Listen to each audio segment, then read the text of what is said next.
ప్రపంచ వెబ్ బ్రౌజర్ల మార్కెట్లో క్రోమ్ వాటా 70% ఉంది. దీని గురించి విశ్లేషిస్తారు.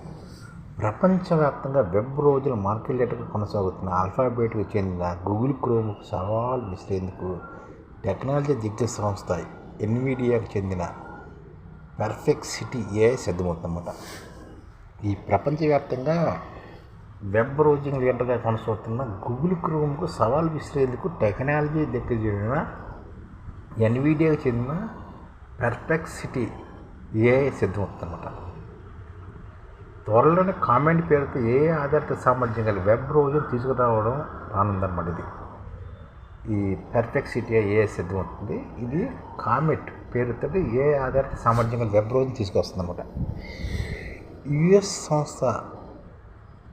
యుఎస్ అనే సంస్థ నివేదిక ప్రకారం 2024లోని $4.5 బిలియన్ ఉన్న AI ఆధారిత వెబ్ బ్రౌజర్ మార్కెట్ 2034 నాటికి $77 బిలియన్ చేరుకునే అవకాశం ఉందన్నమాట. అంటే ప్రస్తుతం $5 బిలియన్ ఉన్న వెబ్ బ్రౌజింగ్ మార్కెట్ 2034కి $77 బిలియన్ చేరుకునే అవసరం అనమాట.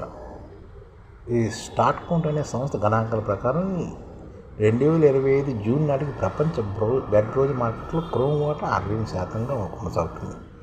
ప్రపంచం అత్యధిక మంది యూజర్లు ఉపయోగిస్తున్న వెబ్ బ్రౌజర్గా మార్కెట్ సుస్థిరం చేసుకుని ఇతర ప్రముఖ వెబ్ బ్రౌజర్లైన సఫారీ, మైక్రోసాఫ్ట్ ఎడ్జ్, ఫైర్ ఫాక్స్కు అందరి ఎద్దులోని ఈ వెబ్ బ్రౌజర్ ఉందన్నమాట. గూగుల్కి సంబంధించిన క్రోమ్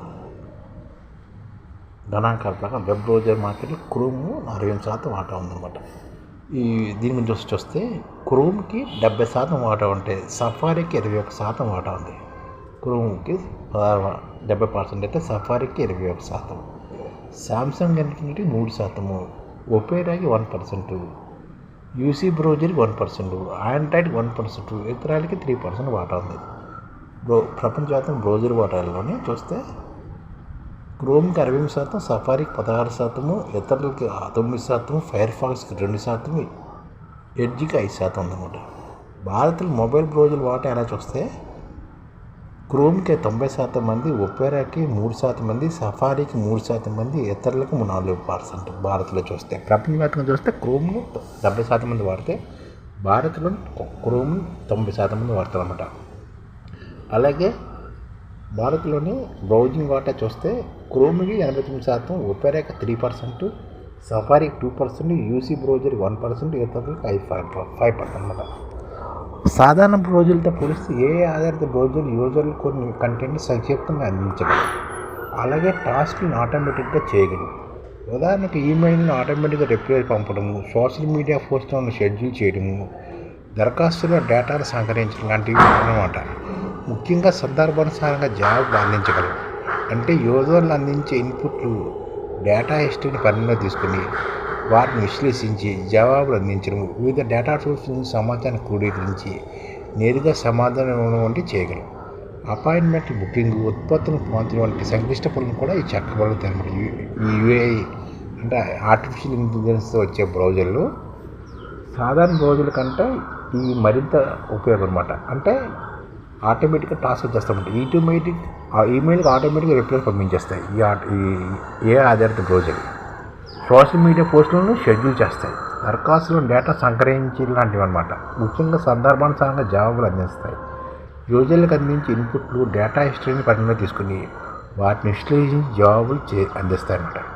వివిధ డేటా సోర్స్ని సమాచారాన్ని క్రోడీకరించి నేరుగా సమాధానం ఇవ్వడం కూడా చేస్తాయి.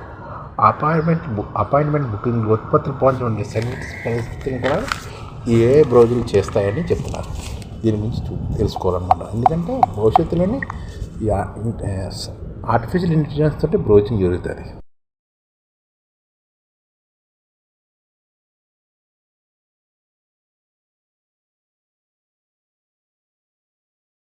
ఈ ఛానల్ ముఖ్య ఉద్దేశం ఏంటంటే మన తెలుగు రాష్ట్రాల్లో 1 కోటి మందికి సంఘటిత రంగాల్లో ఏ విధంగా ఉద్యోగాలు ఇవ్వవచ్చు, కనీస నెల జీతం 30,000 వరకు ఏ విధంగా ఇవ్వవచ్చు, ఏ విధంగా చేస్తే ఉద్యోగాలు సృష్టించబడతాయో వివరిస్తూ ఈ ఛానల్ వీడియోలు వస్తాయి. అలాంటి వీడియోలు మీకు కావాలంటే మన IDF భాస్కర్ ఛానల్ని సబ్స్క్రైబ్ చేసుకోండి. IDF అంటే ఇండియన్ డెవలప్మెంట్ ఫోర్స్.